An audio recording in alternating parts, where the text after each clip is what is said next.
बिहारमधील बांकीपूर विधानसभा पोटनिवडणुकीत भाजपचा पराभव करणारे प्रशांत किशोर यांनी उपमुख्यमंत्री सुनेत्रा पवारांची आज मुंबईमध्ये भेट घेतली। देवगिरी निवासस्थानी तब्बल 6 तास बैठक झाली। गेल्या 2 महिन्यांपूर्वी प्रशांत किशोर यांच्याकडून राष्ट्रवादी काँग्रेसच्या राजकीय रणनीतीची जबाबदारी देण्यात आली।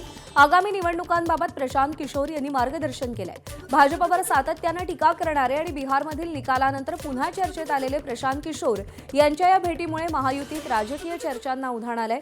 विशेष म्हणजे महायुतीचा घटक पक्ष असलेल्या राष्ट्रवादी काँग्रेसकडून प्रशांत किशोर यांच्याशी वाढलेला संपर्क आगामी राजकीय रणनीतीचा भाग आहे का, याचीही चर्चा सुरू झाली आहे। मुंबईमध्ये मनसेच्या सदस्य नोंदणी अभियानाला वेग देण्यासाठी अमित ठाकरे हे विविध महाविद्यालयांना भेटी देणार आहेत। सकाळी 10 वाजल्यापासून अमित ठाकरे विद्यार्थ्यांशी संवाद साधणार असून महाविद्यालयांमध्ये सदस्य नोंदणी अभियानाचा आढावाही घेणार आहेत। या दौऱ्याची सुरुवात परळ येथील महर्षी दयानंद महाविद्यालयापासून होणार आहे आणि त्यानंतर Maharashtra college Nagpada, Elphinstone college Fort, Bhavans college Girgaon आणि लाला लजपतराय महाविद्यालय महालक्ष्मी इथे अमित ठाकरे भेटी देतील। तरुणांना पक्षाशी जोडण्यासाठी मनसेकडून या अभियानावरती विशेष भर दिला जातोय। तर जंतर मंतरवरील विद्यार्थ्यांच्या आंदोलनालाही अमित ठाकरेंनी भेट दिली होती। तसंच शिक्षण मंत्री धर्मेंद्र प्रधानांच्या राजीनाम्यानंतर मनसेने शिवाजी पार्कवर जल्लोषही केला होता। मनसे अध्यक्ष राज ठाकरे यांच्या दौऱ्याचा आजचा दुसरा दिवस आहे। आज राज ठाकरेंच्या उपस्थितीत काही महत्त्वाचे पक्षप्रवेश आणि पदाधिकाऱ्यांच्या नियुक्त्या होणार आहेत। पदाधिकाऱ्यांच्या उपस्थितीत हा कार्यक्रम पार पडणार असून त्यानंतर दौऱ्याच्या अनुषंगाने आणि राज्यातील विविध राजकीय घडामोडींवर राज ठाकरे पत्रकार परिषद घेणार आहेत। त्यामुळे राज ठाकरे या पत्रकार परिषदेत नेमकी काय भूमिका मांडतात आणि नाशिकमधल्या खड्ड्यांवर ते काय बोलतात याकडे लक्ष लागलंय। सकाळी 11 वाजता ही पत्रकार परिषद होईल। दरम्यान मनसे अध्यक्ष राज ठाकरे यांनी काल नाशिकमध्ये जनजी तरुणांशी संवाद साधला। दिल्लीतील सीजेपीच्या आंदोलनाला ठाकरे बंधूंनी पाठिंबा दिला होता। विद्यार्थ्यांच्या मागण्या मान्य झाल्यानंतर ठाकरे बंधूंनी त्याचा जल्लोषही केला होता।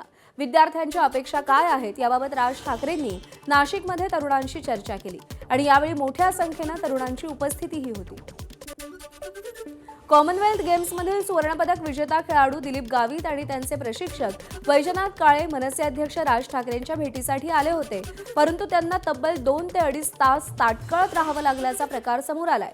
प्रदीर्घ प्रतीक्षेनंतरही भेट न झाल्यानं अखेर दोघंही राज ठाकरेंना न भेटताच माघारी परतले आणि संतापही व्यक्त केला।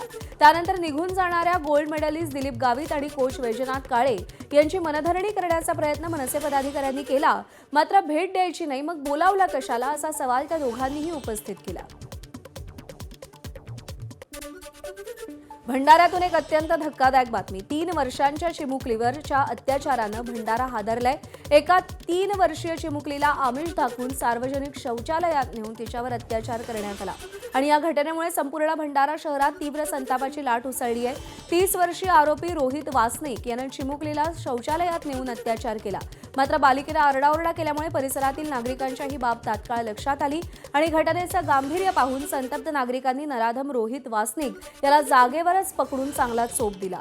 जमावाच्या तावडीतून सुटण्याच्या प्रयत्नात आणि घाबरून आरोपीनं स्वतःलाही टाईल्सच्या तुकड्यानं मारहाण करून जखमी करून घेतलं।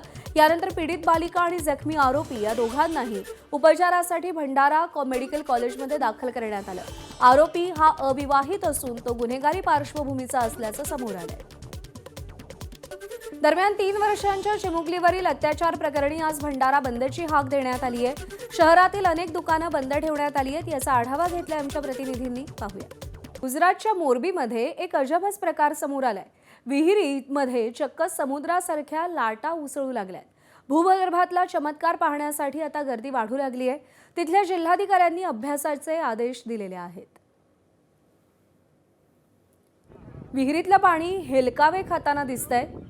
खरं तर विहिरीतलं पाणी हे कायम स्थिर असतं, पण या विहिरीमध्ये हे पाणी सातत्यानं हेलकावे खाताना दिसतंय आणि त्यामुळे हा चमत्कार पाहण्यासाठी अनेकांची इथे गर्दी उसळतीये।